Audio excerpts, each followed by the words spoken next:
پیسے کمائیں یا نہ کمائیں، دعائیں ضرور کمائیں، اس سے جھونپڑی میں بھی محل والا سکون ملے گا۔ اپنے چہرے پر کوئی درد نہ تحریر کرو، وقت کے پاس نہ آنکھیں ہیں، نہ احساس اور نہ دل۔ 5 راتیں ایسی ہیں جن میں دعا رد نہیں کی جاتی۔ نمبر 1 رجب کی پہلی رات، نمبر 2 15 شعبان، نمبر 3 جمعہ رات اور جمعے کی درمیانی رات، نمبر 4 عید الفطر کی رات اور نمبر 5 عید الاضحیٰ کی رات۔ سلامتی اسی میں ہے کہ غیر ضروری بات نہ کی جائے۔ جب تک مچھلی کا منہ بند رہتا ہے وہ کانٹے کی گرفت میں نہیں آتی۔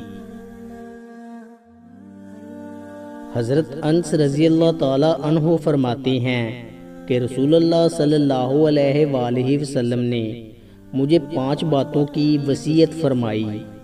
نمبر 1 اے انس، اچھی طرح وضو کیا کرو، اس سے تمہاری عمر میں اضافہ ہوگا۔ دوسری، میرا جو بھی امتی تم سے ملے اسے سلام کیا کرو، تمہاری نیکیاں بڑھیں گی۔ اور تیسری، گھر میں داخل ہوتے وقت سلام کیا کرو، تمہارے گھر کی خیریت بڑھے گی۔ چوتھی، چاشت کی نماز پڑھتے رہا کرو، اس لیے کہ تم سے پہلے جو اللہ والے بنے تھے ان کا بھی یہی طریقہ تھا۔ اور 5ویں، چھوٹوں پر شفقت اور بڑوں کی عزت کیا کرو، قیامت کے دن میرے ساتھیوں میں سے ہوگے۔ غصہ ایک خنجر ہے جو انسان اپنے ہی دل میں گھونپ دیتا ہے، دوسرے کی خطا پر خود کو سزا دینے کا نام ہے۔ کامیابی کی پہلی سیڑھی کوشش ہے، کوشش سے غلطی، غلطی سے سبق، سبق سے تجربہ اور تجربے سے کامیابی حاصل ہوتی ہے۔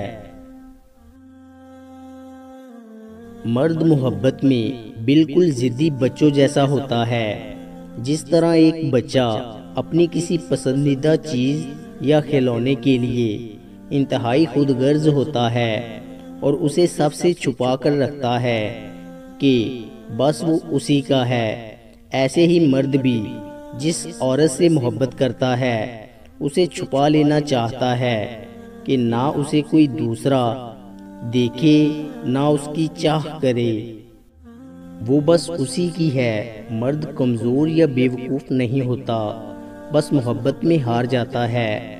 بڑے سے بڑا زخم جسم پہ لگ جائے مرد نہیں روتا، لیکن وہ عورت جسے وہ دل سے چاہتا ہے اسے کھونے کا ڈر مرد کا حوصلہ توڑ کر رکھ دیتا ہے۔ بہت خوش نصیب ہوتی ہے وہ عورت جس کے لیے مرد روتا ہے۔ میں نے کہیں سے سنا تھا کہ مرد جب روتا ہے تو وہ مگرمچھ کے آنسو ہوتے ہیں، لیکن نہیں، مرد جب روتا ہے تو وہ کرب کی انتہا پہ ہوتا ہے، وہ اس کی بے بسی کی آخری حد ہوتی ہے۔ یہ چونچلے صرف ماں ہی اٹھا سکتی ہے۔ کوئی اس غلط فہمی میں نہ رہے کہ میں نے ماں کی چند دن خدمت کر کے اس کا حق ادا کر دیا ہے۔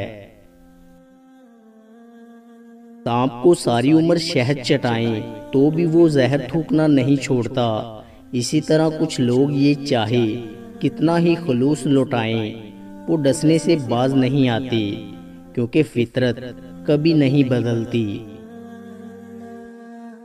دوستو، امید کرتا ہوں کہ آپ کو ہماری ویڈیو اچھی لگی ہوگی۔ اگر آپ کو ہماری ویڈیو اچھی لگی ہے تو لائک کیجئے۔ مزید اچھے ویڈیوز کے لیے ہمارے چینل کو سبسکرائب اور فیس بک پیج کو لائک کریں۔ شکریہ۔